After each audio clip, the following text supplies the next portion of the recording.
A little summary from last time.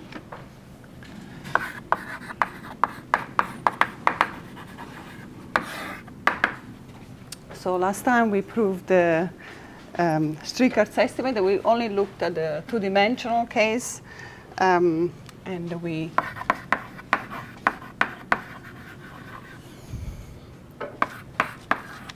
STU 0. Now we know this is the notation for the linear flow, and L4 into I cross torus, any torus.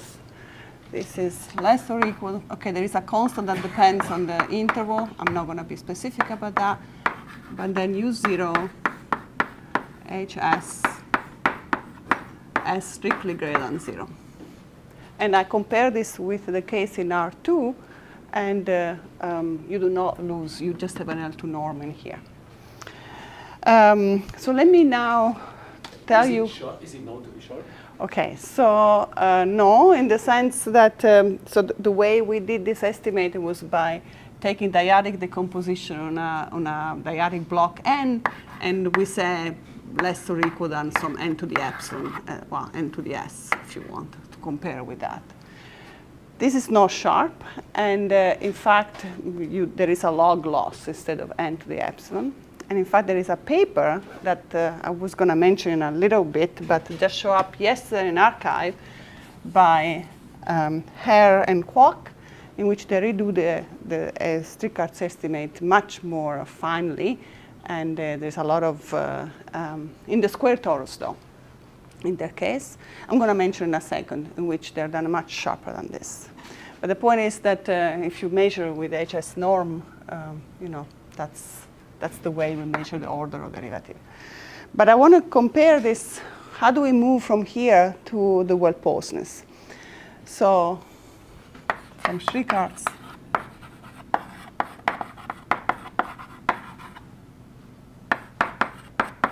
to well-posedness.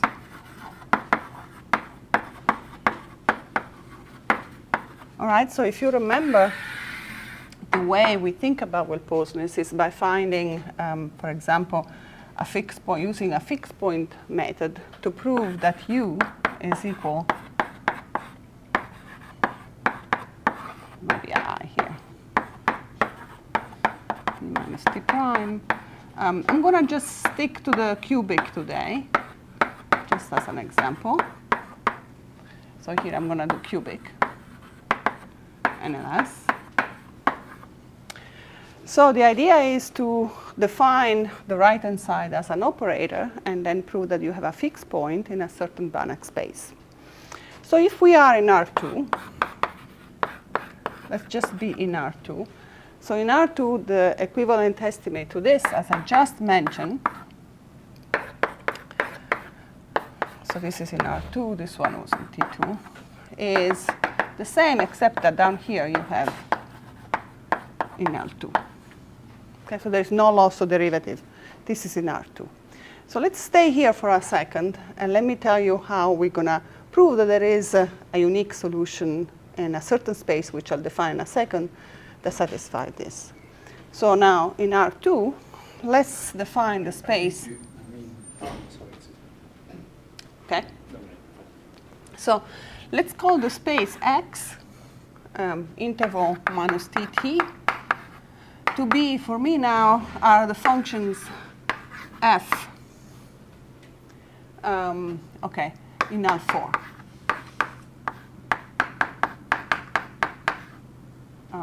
Cross R2. Okay, so basically the L4 space. So that's my space X, and I'm going to define the map phi of V to be exactly the right-hand side.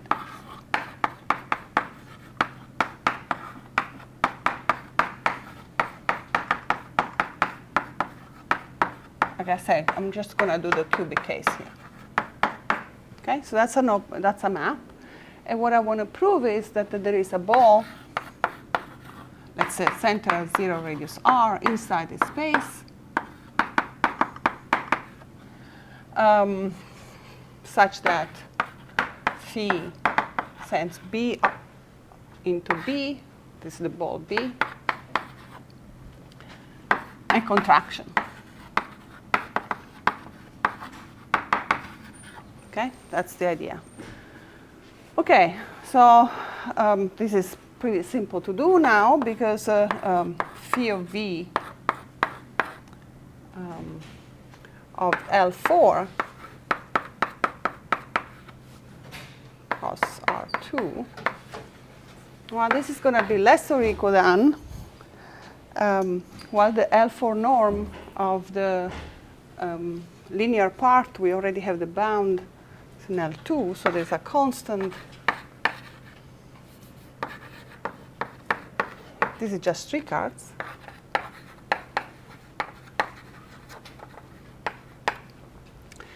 And now there is, okay, the non-homogeneous part.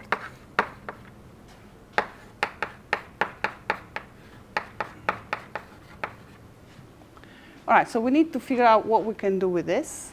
And the smart way of doing this is not putting in the norm inside the interval. That's not a good idea. That's what we did when we were doing smooth data for HS s greater than d over 2. But here we need to be smarter. In fact, there is a non-homogeneous version of Strichartz. Actually, there is a lot more than that. But for today, what we need to do is use the following proposition, which I'm not going to prove, which says that if I have this non-homogeneous term, let me call it here W, T prime, dt prime, and I'm measuring L4 norm, this is less or equal than a constant W in the Luo.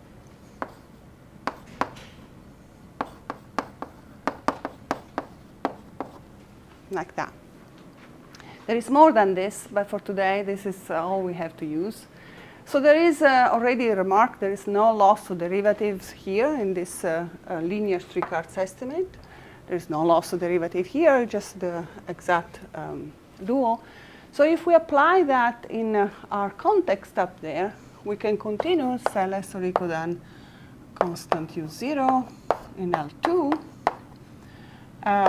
plus some constant. And my W in this case is the cubic part. And it's in the dual. Okay, now I'm going to, restrict myself on the interval. Just do a little bit more work, but let's just don't worry about that. So this, okay. And then you see that this matches perfectly. When you do the cube in 4/3, you get back the L4. So this is just perfect. There is no loss of anything. So at the end of the day, this is just like that. So you went back to where you started. Okay.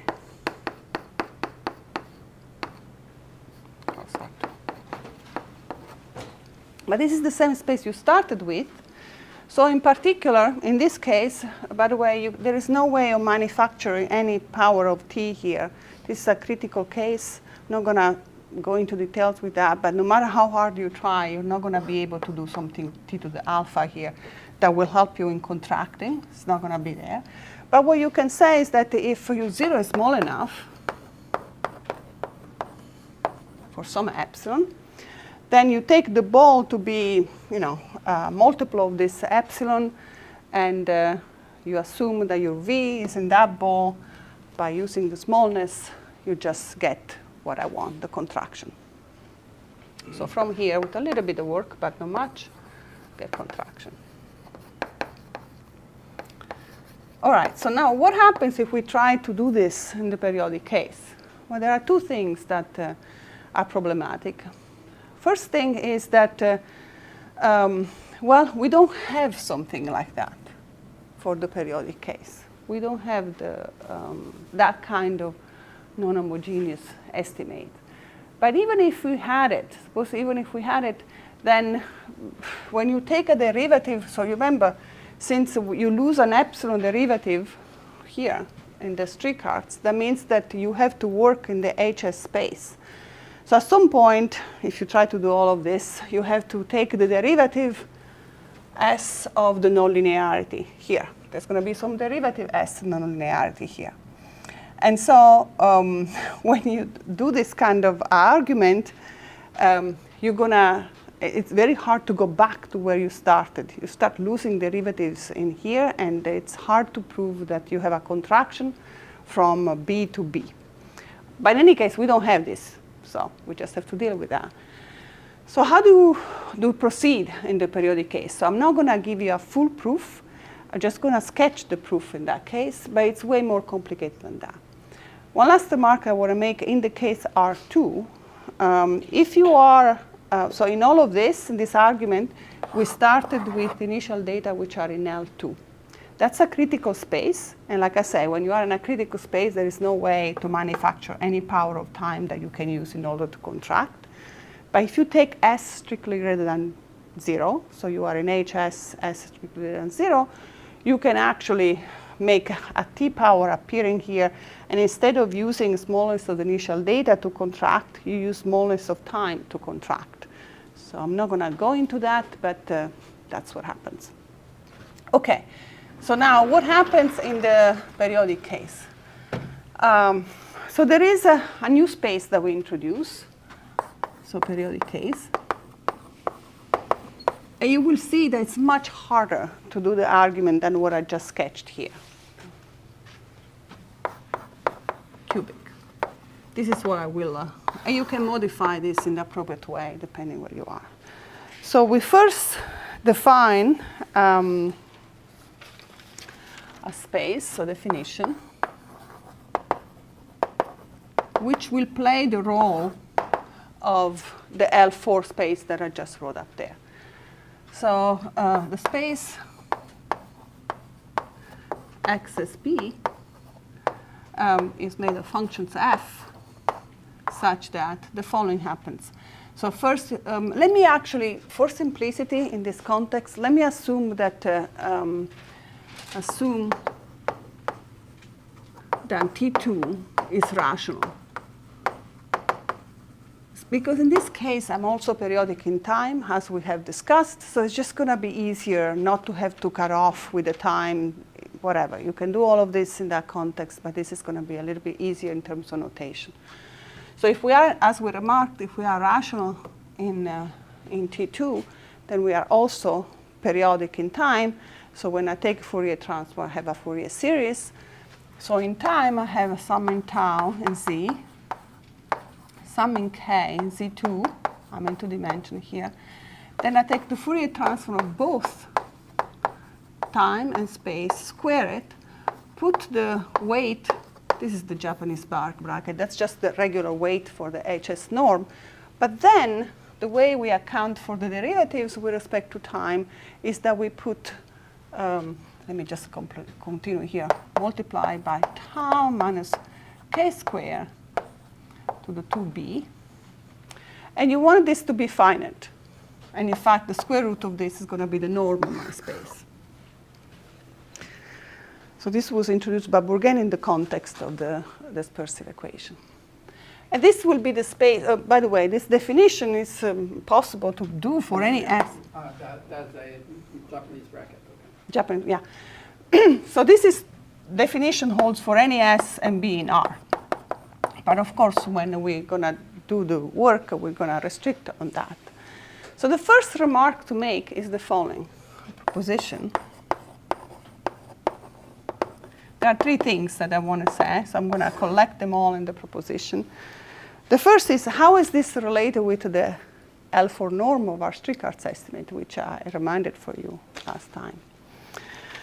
Okay, so first part of the proposition says that if you take a f in L4, just any function, not just the linear solution,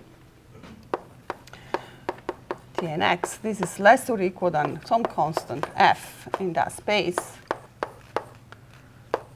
now with constraints for s strictly greater than 0, and b anything. B greater than a half. Not anything. So you can bound L4 by that with the constraints s and b that way. The second thing, if you take the linear part, so you take 0 and you measure this in x as b, then this is exactly what you expect, which is bounded by U0 in HS. And do I need bigger than anything? Now I can't remember the constraint for SB. But this is for any S, and I'm not sure about D. We'll figure out in a second. It's to be larger than 0, I guess, right? Sure, yes. Certainly that, but S anything. Time derivative, so it should be S over 2, maybe? S is any S. No, B should B. be related to S. Let's just make it because that's how we use it. So let's just do that. So we certainly don't have any problem with that. Okay. And then the third thing is the non-homogeneous part.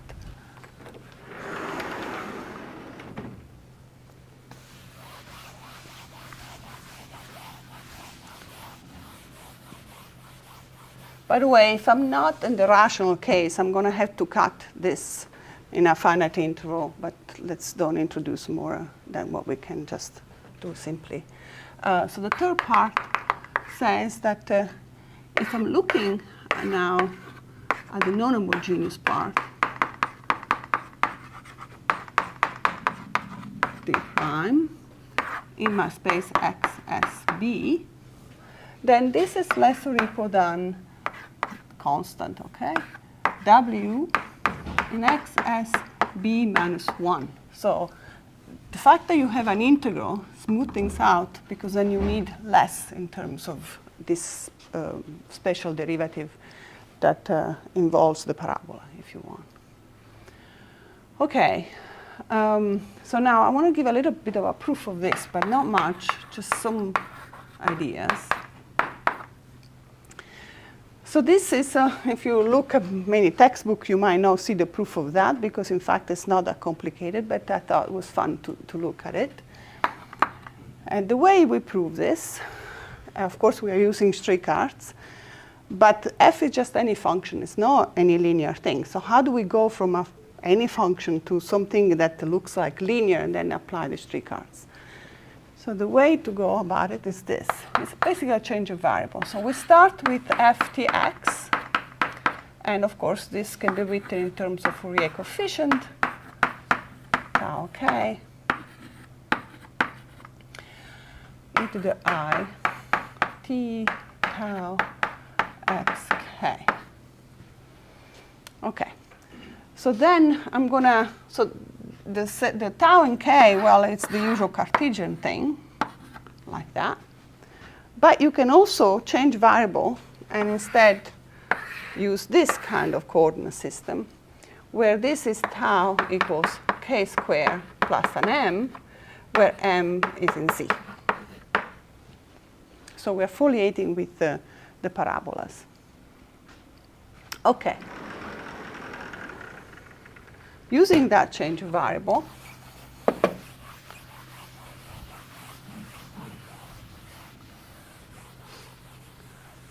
all right, so I'm going to rewrite tau in terms of the k and the m. So continue there. Now this is the sum in m, the sum in k, f hat. Now tau is k squared plus m and k e to the I t, these are two pieces, t times k squared. I'm going to put it together. And then dm. OK? Now, if we just concentrate on the inner part, and we think of m as a parameter, that's nothing else than a linear solution with a certain initial data. So the initial data is such that the Fourier transform is this with the parameter m. A fixed m, that's just a linear. OK, so when we do now the L4 norm of our f, we are in the periodic case, right, also in time, so I'm going to write it like that. That norm goes inside the sum in m. So this is the norm of k, blah, blah, blah, which, as a remark, is really linear with parameterized by m, linear solution parameterized by m. and there is nothing there. That's an absolute value that disappears. Now I'm going to use Strichartz in this inside part because it's nothing else than the linear operator. And my initial data is this. And I have to do it in, well, now we lose a little bit, right? We lose an s greater than 0. So when I do Strichartz, this is less or equal than, I'm going to write for you. Remember, is the HS norm that you can write also in terms of Fourier transform, which is what I do. So this will give me the following. So it's the sum in K. So I'm doing the HS norm of this initial data. So that's f hat K square, M was a parameter, K square, and Japanese bracket of K to S. Now S is just strictly greater than 0. That's the loss derivative. And then 1/2. So this is the HS norm in terms of Fourier transform of this initial data parameterized by n. OK, I still need to sum with m. So this is less or equal than. Well, I'm going to sum and divide by 1 over m to the b. So here, insert 1 over m to the b and m to the b. That's 1. And then I'm going to do Cauchy-Schwarz with that. So this is sum in m. M, remember, is in z. 1 over m to the 2b to the 1/2. And sum in m, I'm doing Cauchy-Schwarz. So this is m to the b.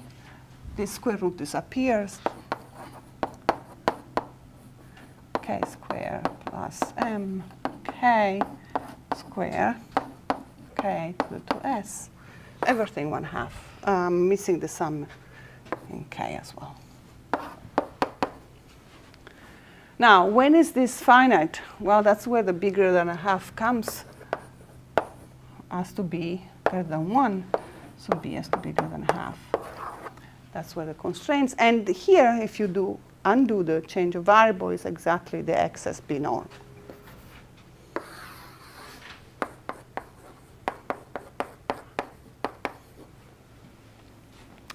OK, so I wanted to do it because it's often not done in books. So I thought that just doing here once will be good. OK, so this was done. This one is pretty straightforward. You write it down, and you see that this comes out. The one that I wanted to mention is the third one. I'm not going to do the proof, but I tell you why it makes sense. The proof is more sophisticated than what I'm doing now.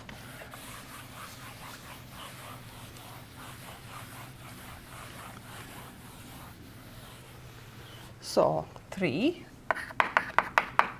Well, let's think, what is the term that are inside that norm? So if you write v to be the integral 0t d prime wt prime dt prime, well, then v solves, so this is a definition. No, the 2 dots should be here, whatever. Anyway, v solves I dt plus Laplacian v equals w, and v at time 0 equals 0. Solves that. So if we take Fourier transform space-time in this equation, we get, in fact, tau minus k squared. That's the symbol of this when we take the Fourier transform space-time. Then v hat tau k is equal w hat tau k. Now, if this were different than 0, which is exactly the reason why this is not a proof, because there might be 0, you have to deal with that. But if it were different than 0, then v hat tau k will be w hat tau k divided by tau minus k squared. Okay, so what does it say, that estimate? It says that the the V, which is what's inside, B in XSB asks for W to be in SB minus 1. And in fact, this is the minus 1. So this is where, from here, you get B minus 1, because there is this part in the denominator. Now, this is almost a proof, but you have to deal with when this is equal to 0. So when you actually do it in practice, you have to cut with a cutoff function that it's 1 when this is small and 0 when it's outside, and do some manipulation. But anyway, with Fourier transform, definition of the space, this cutoff, you can do it. Okay. Now we have everything that we need in order to turn to the well-posedness. Just a small question. Yeah. For wave equations, You have the cone. you have a way to get all the way to 1/2 in some sense, Yes. right? Using Yes. null wave spaces and something. So it's based on some resonance. Yeah. I understand. Is there anything similar here? So you're talking about how sometimes you encounter the null forms and the nonlinearity, and you can do things like this. Well, it's also null form, right? No, but the issue is how to get rid of this degeneracy at 1/2 when B is exactly 1/2. Do 1/2 for this? You mean here? Yeah, because Yeah, of course yeah, you yeah, cannot yeah. divide. Yeah, you cannot divide. Well, so, it's so I'm saying that for the wave equation, there is a way to get around it by using these null yeah. frame spaces. Here. The sort of thing that Daniel has introduced. Right. So in here, you will see, actually, when I'm going to try to do the proof for the well-posedness, you will see that this B greater than half is going to give you a little bit of trouble at the end. But there is another thing that you can do. You can interpolate these estimates exactly with something which you go a little bit higher with the derivative, but a little bit lower with the B's. And by doing that interpolation, you can actually close things. There is another estimate. You will still be losing something. I mean, they're not going to be sharp. Well, Anyway, yes, I mean, for the cases where you are not critical, it's true. It's you lose something, but it doesn't matter. In the critical case, you have to do much more, like in the, for example, the recent work on hair walk. In the periodic case, you have to do more. I mean, you have to do more. This is not going to cut it. Okay. In like 3, is it not an issue that the integral will no longer be periodic in time? Oh yeah. So that's this integral. Yeah, right. Because if like you have 0 average in time and you integrate, now you have like basically t. Yeah, probably that's true. Maybe here you are, maybe Bjorn is right. So here you might need to cut. Like that. You always need to cut. Yeah, yeah. When you do the proof, and that's why you can actually do the. You can take this not 0 and thank you. Yeah, that's right. Okay.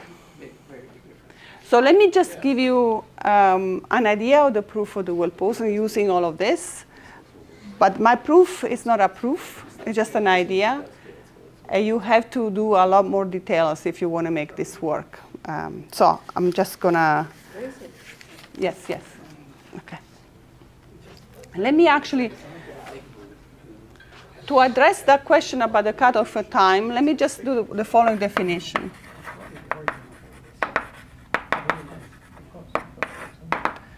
So what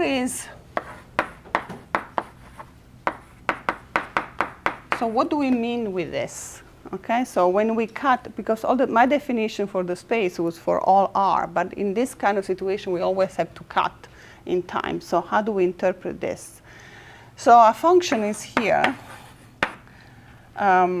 If, okay, then you have to tell me what the norm is. Yes, I will tell you in a second. So B. But what is this? So this is, in fact, inf. So take all functions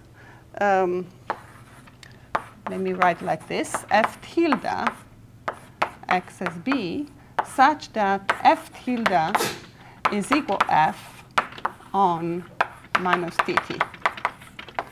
So that's how it is defined. So when you cut this space, the way you define the norm is the inf of these norms where f tilde is an extension of f.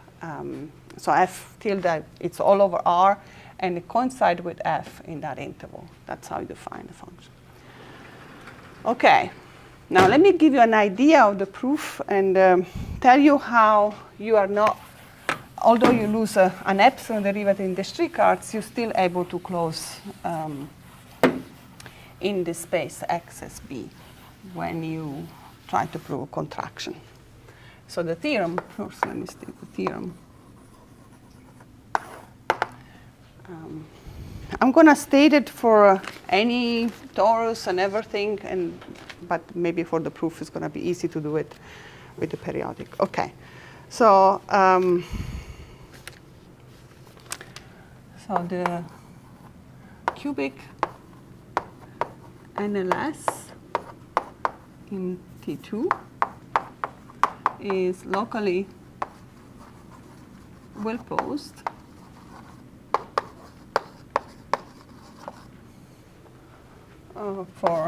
in HS. Of course, S strictly greater than 0. In particular,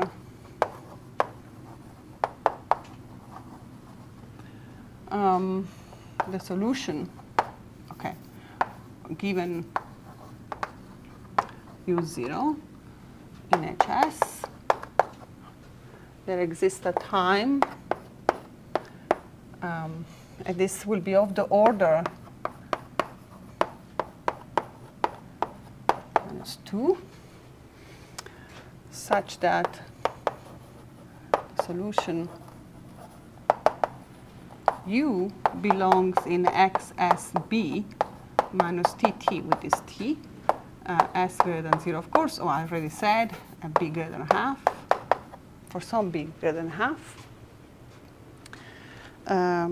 And that's about it. OK, and this is for any tori. So let me give you again an idea of the proof. There are too many details, but I just wanted to tell you why you are able to handle the loss of derivatives. The procedure is always the same. So we define the operator phi v, as usual, STU0 plus ST minus T prime V squared V T prime dt prime. OK. We already know what happened to this. This was number 2 of our proposition, so we can estimate well. So we take a ball. We decide what R is later on, included in that space, where capital T needs to be still found, but that's where it's going to be.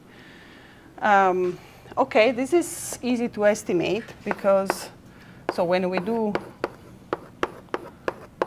our estimate in this ball, so this is less or equal than, this is clear, some constant, U0 in HS. That was the number 2 in our proposition. OK, and then there is the number 3 in our proposition. Here I'm not going to be worried about trying to manufacture it on power of T. That can be done some way, so don't worry too much about it. Let's just directly write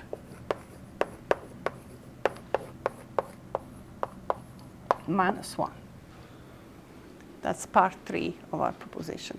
And now we have to concentrate on this. And what we want is to bound this by going back to where we started, which is V cubed.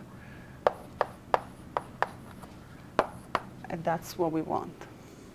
If we can manufacture some T, that will be helpful for the contraction. But don't worry about that for this kind of proof with quotation mark. Okay. Do you need a specific structure there, and that it's observatory or squared speed, or any cubic will work to get that estimate? No, it's So it has, the structure is important. the structure. At least, Oh, now I'm trying to see whether the bar and no bar is important. That's, for example, and if we, this conservation, yeah. So I think so which means real potential.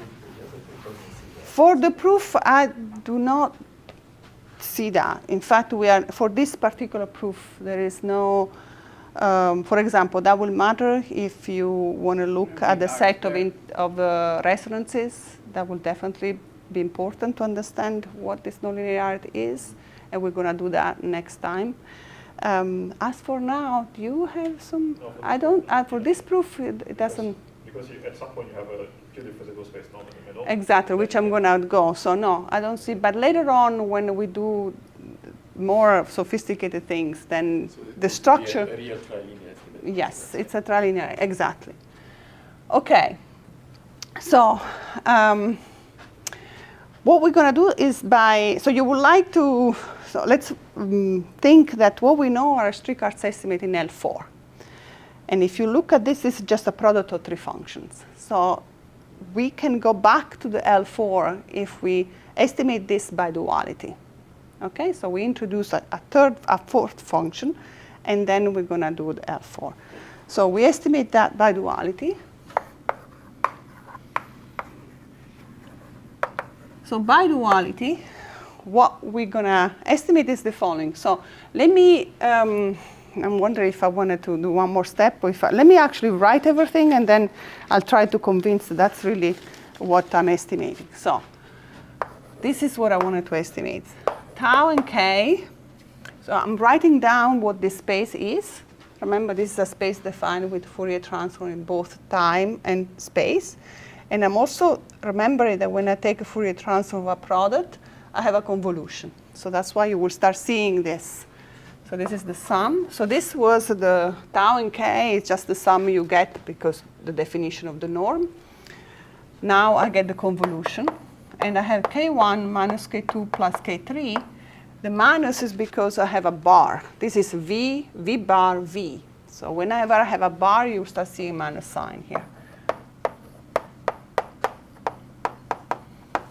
Okay. And then I have the v hat. I put the absolute value inside. That doesn't matter here. Tau k. Tau 1 k1. That's the convolution. And then v hat tau 2 k2, v hat tau 3 k3, and then the dual part, which is a w. Now this is a dual function. I'll tell you which space it is, but it's a dual function, and so it's tau k. Then remember, I have to keep track of this exponent, s and b. So the s is k to the s. And this guy now, b minus 1 is negative, so I'm going to put it in the denominator.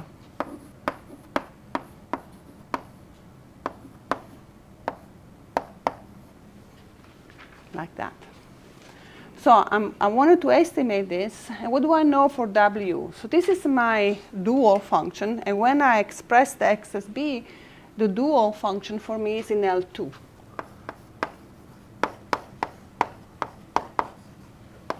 So that's the dual function, okay? Because I expressed everything like an L2 norm, basically, with the weights and so on. So that's all I have. Okay. So now, like we often do in this kind of estimate, we have to cut everything diagonally. So I'm assuming that my frequencies k's, ki, is in the dyadic block ni. I'm going to put myself in the worst possible situation. Like one of them is much bigger than everything else. So let's say that n1 is much bigger than n2 which is going to equal to n3. This is one case, but I claim this is the worst case. Why is the worst case? Because I cannot distribute. So from this assumption here that I'm making, now the size of k is also of order n1. So this derivative cannot be distributed among all three factors, can only hit this guy. Certainly, you don't want it to hit this guy because it's in L2, so you cannot put it in any HS. And then keep in mind that you're losing an extra epsilon derivative here. So how are you going to close things? That's the problem. Because you can think, once you write this whole mess, you can do anti-Fourier transform or inverse Planck-Charel, and you can write this as an integral for function, and then apply the L4, L4, L4 in all of them. But why this procedure will not save you? Will not save you because think about this. This derivative is going to be stuck to this guy. You put this guy in L4, and you lose another epsilon. So you will never really be able to go back to where you started. So what's the idea here? The idea is that you take the large frequency, the block N1. This is my N1 block. And you split it further into cubes of size N2. OK. All right, so I guess you got it.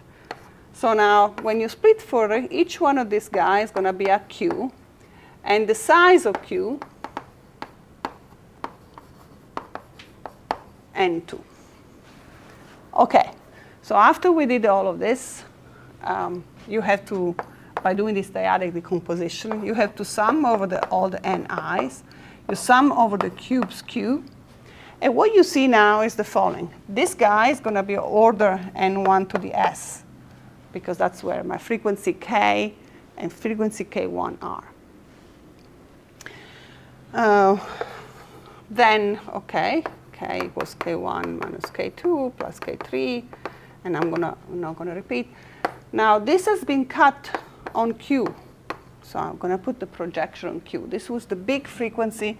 And unless I put it in a small one, I will lose an epsilon of the big frequency, which I'm not allowed to. OK, so I apologize for the notation. I'm using PQ both as a projection, like usually you write in the physical space, but also, so what I mean is that this is localized. This guy is on the P of size N2. This guy is on its Pn3. And then you realize that when I cut the big frequency K1 into small cubes, this has the same fate. So also here I can put PQ of W. And then, of course, I keep this denominator.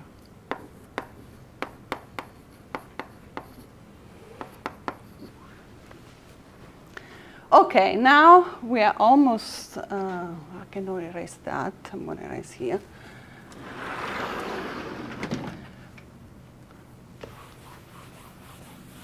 Now I make a definition. And I'm going to call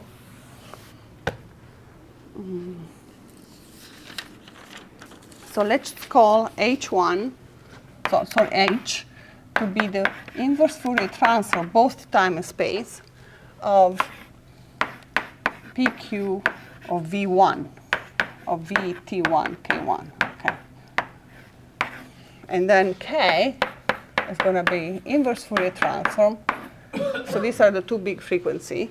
This is PQ of W, that's the dual function, tau n, over tau minus k squared of 1 minus b. And then Fi is going to be the inverse Fourier transform of Pni v hat tau I and I. And this for I equals 2 and 3. And with this definition, just undoing Planck-Charel, this now is nothing else than ignoring this sum and n's and q's, this is going to be like the integral time and space of h times k times phi1, sorry, phi2, phi3, dx dt. Now you might say, well, this is terrible because the anti-Fourier transform of the absolute value is not the same as the anti-Fourier transform of the function itself. So you might not go back to what you want. But actually that's okay, because when you use the L4 and then you move into the XSB space, you will have to take the Fourier transform of this guy, which gives me the absolute value, and that's exactly the definition of the space itself. So we are not losing anything. Okay, so if you want absolute value of this, and this is now we do the L4. So this is H in L4, K in L4, space-time, of course, F2 in L4, and F3 in L4. Okay. Now, from here, we use the first of the element of the first item in my proposition, meaning how you go from L4 to the X, back to the XB space. So let's see what we lose here. Now, everything here, it's, you remember how they are cut. So from the first one, we get the L4 of H is going to go into the XSB space of the norm XSB of H. But again, the norm XSB of the H is going to be Fourier transform of what I have up there. So what you have here is, well, you have a little bit of a loss. So this was a frequency N1. Actually, sorry, was a frequency, was on the Q guy here. And remember that in the Strichartz estimate, you lose just the size, not where it's located. So that's N2 to the sum sigma. Okay, this is an important step, because you're localizing the ball of radius N2. That's all you lose here. If you had not done this, if you had not done this extra cutting for the first part, you will lose N1 to the sigma, which will add to this N1 to the S. And then you cannot close. So I'm estimating now just this part, OK? Then I go back and... OK, so the N2 for the first one.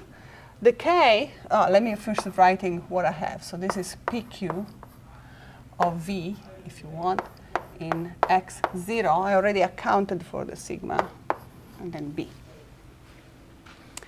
The second one was W. So this now is my, I'm not sure how to write this. Let me write it like this then. Fourier, let me just write it in this way.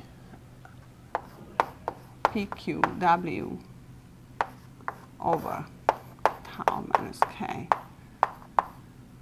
B1 minus B. And this is 0, B. And for this guy, we lose another sigma, so 2 sigma, because that's also in the cube Q. And then for F3, we just have V in which is Pn to V 0B. And here also we lose another N, so that's 3. And the last one, Pn3 in X0B. OK. So let's bring everything together. And we will do some, well, let me just rewrite it here. So at the end, when I go to the final estimate, I have the sum in ni's, the sum in q's, and then I have this n1 to the s, but n2 to the 3 sigma, and n3 sigma, and then all the pieces. So PQ V, X0, B, This was and all of them. Pn2, V, x0b, Pn3, x0b. And the last one, this one, which I wanted to, it's here. OK, so we're done, because now, this was 2. So what we can do is assume that the 3 sigma is less than S. You're free to pick any sigma strictly greater than 0. And so with this assumption, you can safely move this next to this guy and go back to the XSB space. And with this trick that we're done by extra cutting, this now can be safely moved into this guy, which was the first one. The only thing that is left to worry about is this. At the end, we wanted this guy to go back into the L2 norm. And we're almost there, because this denominator, it's canceling this numerator. And that would be true if B were a half. But when you are slightly bigger than a half, you have something left over, and you have to do a little bit of work. And this is when we do this interpolation in which you go up a little bit of derivative, but you go down a little bit on that power.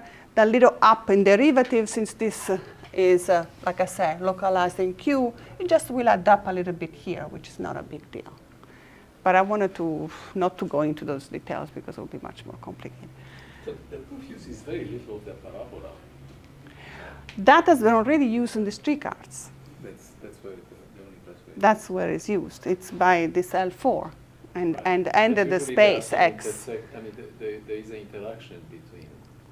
Correct. But it doesn't show up here. Yes. Not in here. In fact, for example, just to answer Sergius, if you are in R2 and you look at bilinear estimates, so for example, this, and this behave all differently in the estimates. Okay, so and that has to do with the way the parabolas are located. And they have, this is, I believe, this is the, I can't remember which one is the worst, but you can actually see there. Or U squared. Yeah, but, yeah, one of those. Anyway, there you can see how the parabolas are interact. So I'm going to stop here for the well-posedness, but I wanted to show this because often when you lose this derivative, if you're not doing these extra cuttings, you just cannot close the argument. And, but by doing this way, it's a good thing to learn. Of course, I didn't say the last part, which is you have to do now Cauchy-Schwarz to go back to where you were. But fortunately, there is this Q here, there is this Q here, so you can do Cauchy-Schwarz between them. There is the, so you can actually close, and you're good. I mean, there is a little bit more details that you need to go through, but great. So now we're done with this, and we want to go back to what kind of property does this solution that we know now exist have. And I also, like I said, there is this new paper. Well, I'm going to comment now in a second in the remarks. OK, so let's start with the remarks. So at the very beginning, probably was the first class, I told you how you go from local to global in a simple way when you have this local well-posedness. So for example, in this context, so let me just do, so let's call this from local to global. And usually you do this by using conservation laws. So the simple way, which is the same as what I did for the one-dimensional, is the following. So now we know that here is 0, here is 1, this is S, the order derivative. We cannot reach this. In fact, S has to be greater than 0, so we cannot use that conservation law. But certainly in the defocusing case, we can use this conservation law. So here we have local well-posedness in general. And here we can use the bound of the Hamiltonian in the defocusing case, global well-posedness in defocusing case. this in general, for any torus. And one remark that I want to make is the following. So in order to do this global well-posedness, we use the, like I said, the conservation of the Hamiltonian. But what happens is that you have a certain fixed interval time, let's call t, which depends on the size of the mass and the energy, the Hamiltonian, and you progress to t and so on. But each time you progress, your bound with respect to the original initial data grows. Let me call it this hs, and here it's s greater than 0.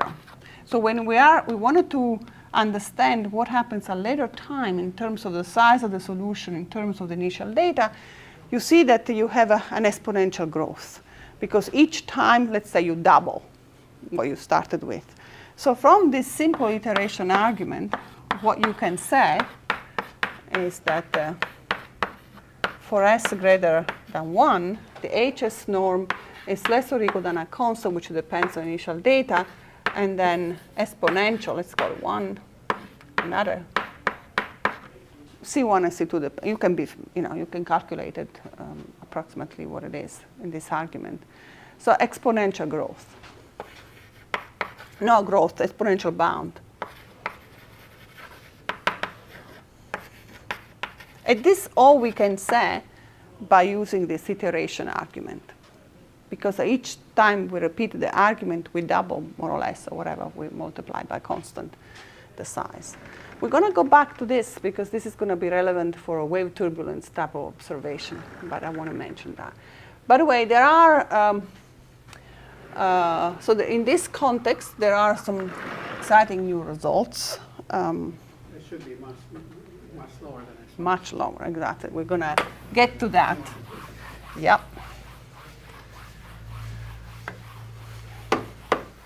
So just yesterday, it appeared in a paper by Herr and Kwok.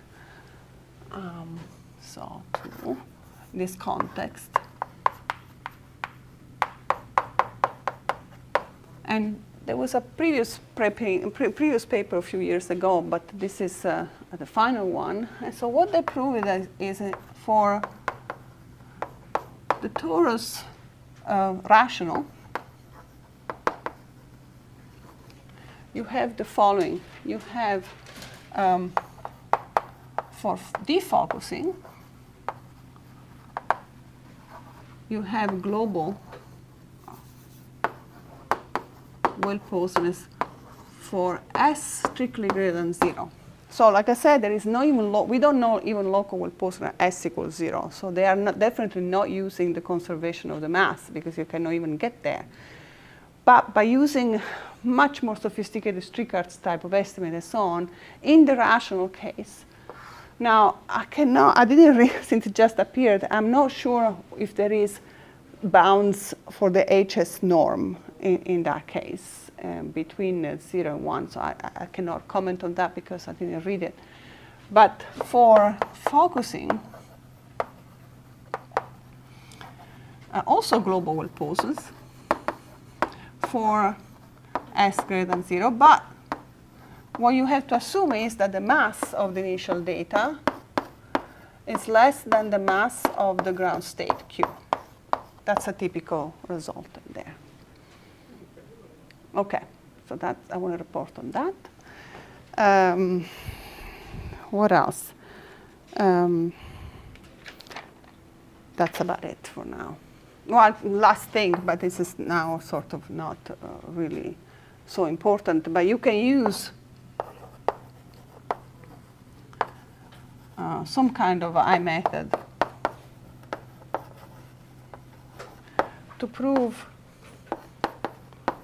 for any torus global well-posedness for s greater than s0, and s0 is here. So here it's 0, here s0, here is 1. So from this point on. And s0 is just some fraction. It's not important what it is. It's not sharp at all. Okay. Now that I made these comments, we can starts with the next part, which is now we don't really gonna use any more rough initial data. We're actually gonna assume that there is nice global solutions to do the following. So energy spectrum.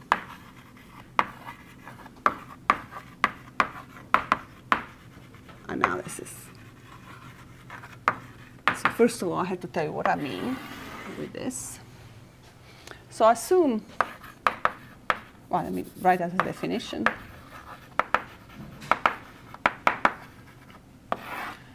So assume UTX is a periodic solution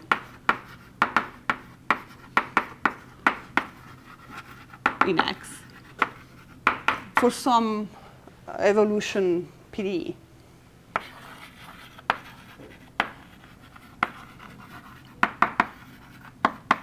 Now, it could be Schrödinger, could be KdV, could be modified KdV, fluid stuff, anything like that. Because this is just a definition, then what I call the energy spectrum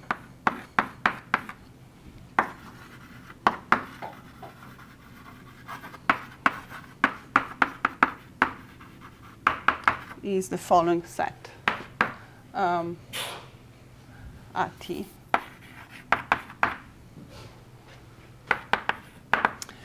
Okay, so this is nothing else than the size of my Fourier coefficient square. Of course, K now depends on which dimension you are, like that.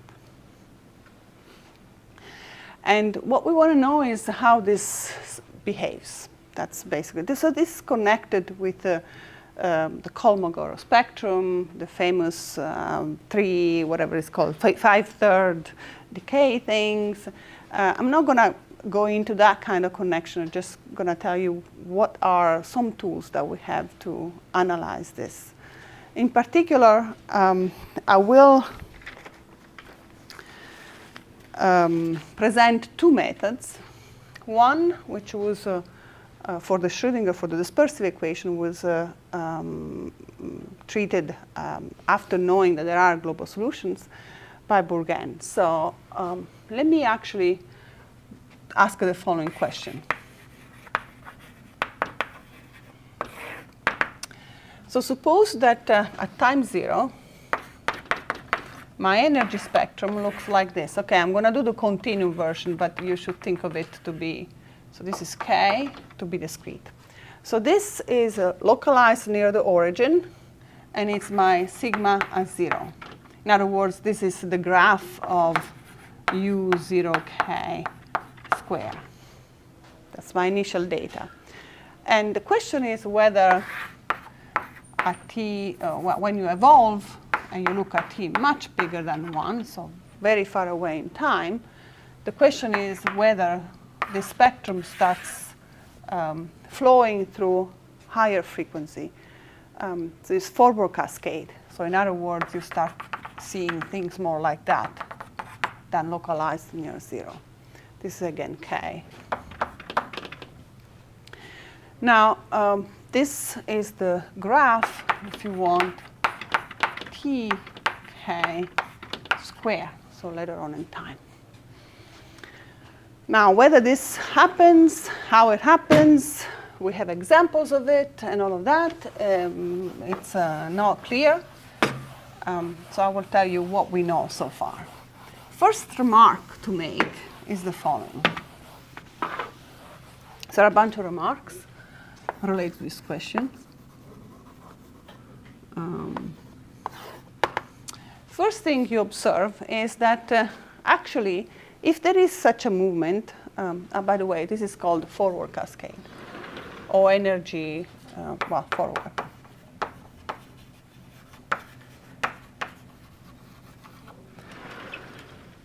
Okay, so first thing you remark is that if you look at the area of the subgraph, think of it to be a continuum graph if you want. So area of the subgraph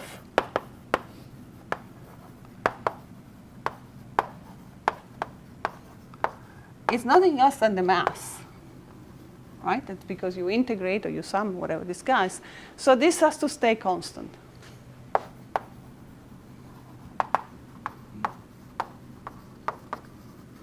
So it's a pretty rigid request that we ask for things like this. And plus there is also the Hamiltonian in there that has to be so, but that you already see geometrically about the mass. The second thing we can remark quickly is that if you take any linear Schrödinger, for example, the energy spectrum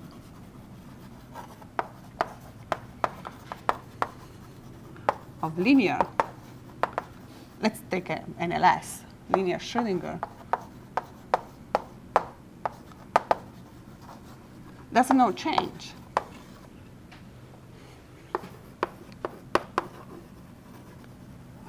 You remember that the Fourier transform, so just for you, St of U0 k, k, this is e to the I t k square.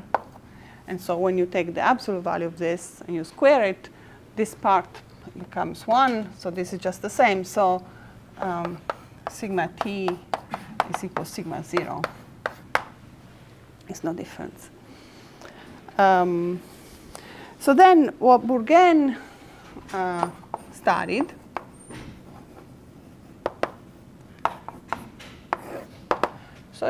well, let's look at the following. We want to know if there is a movement to high frequency. So if we look at this quantity,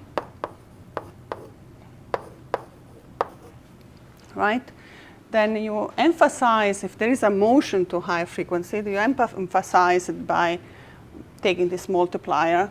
Let's multiply by 2 to the s. I'll tell you why s has to be greater than 1. And let's sum all the frequencies. And let's see whether this grows in time. Now, this is nothing else than the HS norm square. Say it again? Oh, yeah. That was the spectrum anyway. No. Thank you so much. OK, so this is the HS norm square. And we know that if S were 1, and of course we are looking at the defocusing case because we want to say we want the solution to exist for all times, we know that that's bounded, so there's no growth. But if S is not 1, analyzing this, so in particular, in a sense, the limit as t goes to plus or minus infinity of this, might give us some understanding of this forward cascade. OK, so look at, and as it was remarked before, well, from the local well-posens, we have already a bound of this. Like, certainly cannot grow more than exponential. But that, as was remarked, is not really a good bound. So following this Bourgain's idea is then 2 questions. What is the best upper bound in time of this HS norm? And even more interesting, are there solutions that make this thing grow? So these are the 2 questions. Exact, lower bound. We don't have a sharp answer for either one of these questions. We feel like we are stuck at some point. We have some partial results, but not that. So I wanted to illustrate what we have. But let me tell you about another way of going about this. And this is via the wave kinetic equation. So I put a star here. Let me put another star.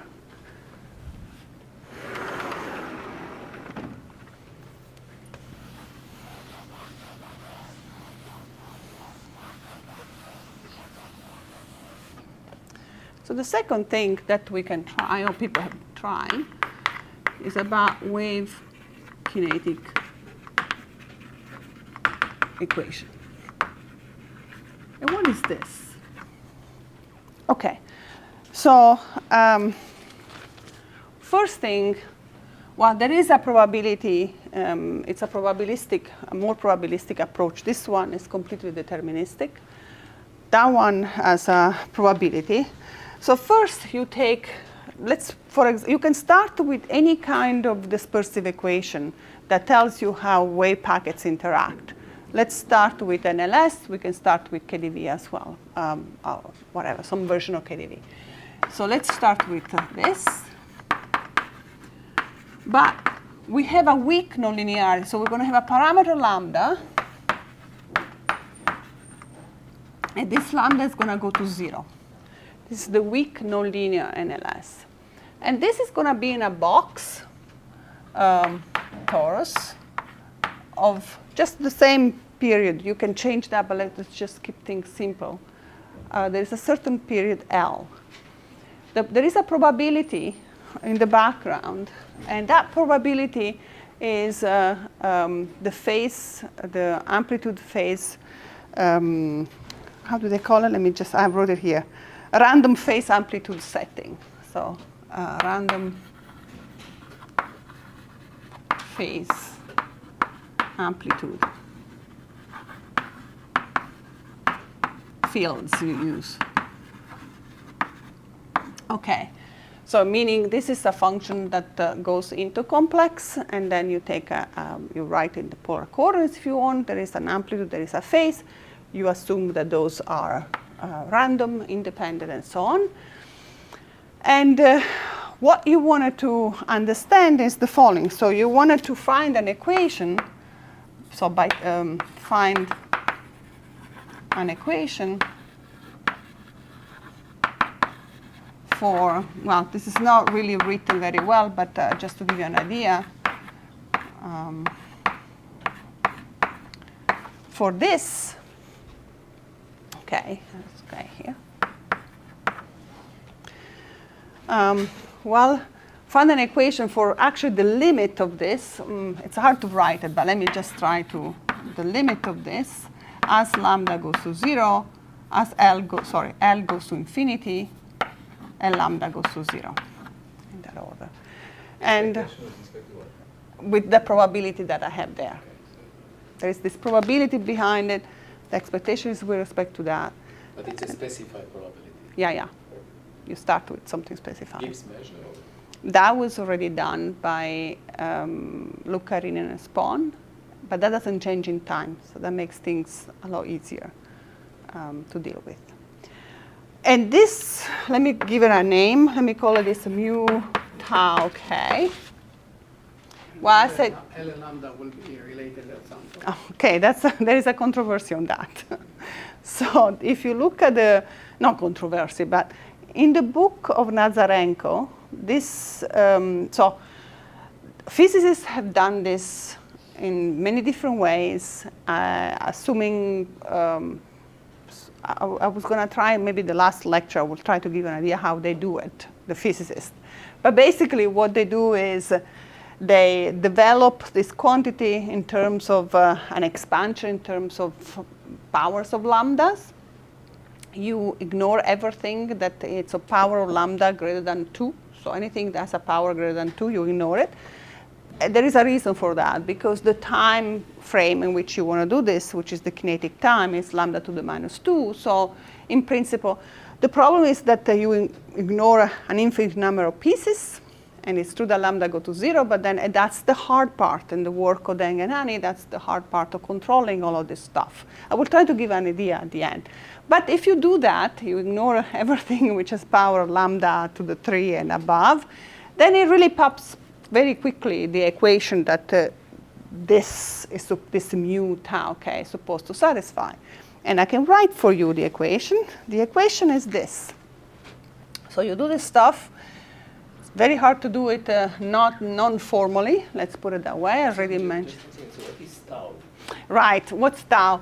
Well, in here there is you have to rescale with lambda and so on. So at the end, it's a rescaled version of the tau. Is going to be an interval, an element. For now, it's small. Well, originally it was small. I don't know. Let me put it like this. And then Deng and Hani extended for an arbitrary amount of time, as long as you have the solution of the equation itself. But I'm not going to go into the details. Yeah, I wrote tau because it's not the same t. It has to be rescaled in the right way. So I'm allowing myself. That's why I say it's hard to write it, because it's, unless you give all the. But what I want to say is that this has an equation now. This is a solution of an equation. And the equation looks like this. So I think I can spend the last 5 minutes writing the equation for you. And it's the wave kinetic equation. In fact, the 4-wave kinetic equation. And here it comes up the, well, you will see. There is a resonance set. So where mu solves the following equation. So I have a dt mu dk is equal this operator k and tk, oh, mu tk, mu tk, mu tk. I'll give you the definition for the operator. And this operator at phi1, phi2, phi3, then of course for each phi1, phi2, phi3 you replace the same guy, but the definition I'm going to give it like that. So this is the integral rd cube, because there are three variables for each rd. So phi1 k1, phi2 k2, phi3 k3, minus phi1 k, phi2 k2, phi3 k3. There is some symmetrization going on, plus phi1 k1, phi2 k, phi3 k3, minus phi k1, phi k2, phi k, 1, 2, 3, okay, phi k. All right, this, and then the delta function. Delta k1 minus k2 plus k3. This is kind of like the convolution part of it. And then the resonant part. So delta of k1 square minus k2 square plus k3 square. I think here I have a, there is a k here, minus k, yes, and minus k square, and then dk1, dk2, dk3. All right, so that's what is the equation. There is a lot of work that's been done just to study the equation per se. Wait, so k comes on the left then? So this is the equation. Yeah, but the cat, because you have k1, k2, k3, and k as. Exactly. K here. So k is coming there. It's the, so this is the 4-wave. In fact, this it's called 4-wave kinetic equation. And there are 4 because it comes from the Schrödinger. You have k1, k2, and k3, and the outcome is k. So that's the 4 waves. And you see also in the in this part, in this delta. So there's been a lot of work on studying the solution of this and relating them to the spectrum that I just introduced. So at the end, hopefully in the last class, I will talk a little bit about what we know about that and how you see this flow. In this context now, we can actually prove this forward cascade. Most of the results are radially symmetric because you can see from the way the structure of this is, if you have radial symmetry, you can reduce it to 1D, basically. But we'll talk more about that. So I gave you these 2 perspectives of learning something about the energy spectrum. And I will start with the Bourgain and tell you what we know so far. And then as we move on, hopefully at the end, I can do something on this equation itself. OK? Thank you.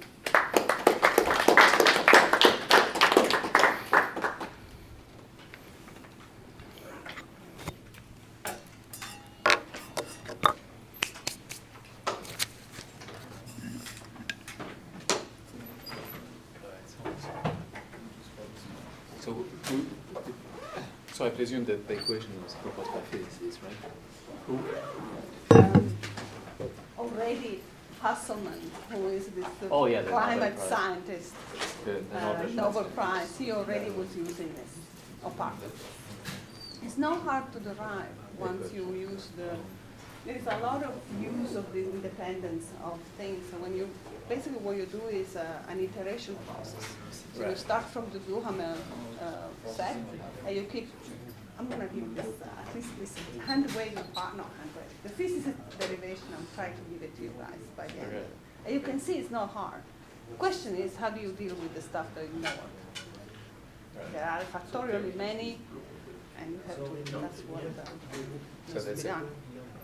So that's the kind of thing that we can do now, right? Now we can do Same things. thing. All right, very good.